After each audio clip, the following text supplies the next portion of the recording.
gurekin jolastu nahi duzue? Jolastu, dezagun, mintza!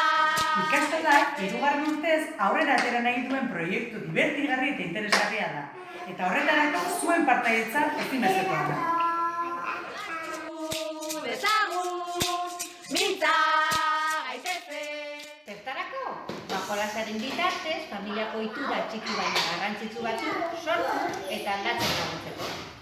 Gurekin jolastu nahi? Kulunkan! Kulunkan! Kulunkan!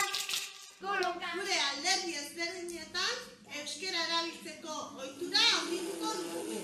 Eta horretarako jolastu egingo dugu. Astero esaldi bat bidaliko dizuegu eta bertan jartzen duena egin behar duzue. Horrez gain, eskulan bat proposatuko dizuegu familian jolastu ahal izateko euskara erabiliz. Emango dizkizuegu materialak, eta egin ondoren ikastolara ekarriko duzue egindakoa. Esaldi horiek zuen euskara mailaren araberakoak izango dira eta ziur gaude emango dituzuen pausotxoak zuen familiarentzat oso baliagarriak izango direla. Goazen guztiok euskarari bultzada bat ematera, eta gogorat, euskararen herria munduko harri bitxia. Jolastu, dezagun!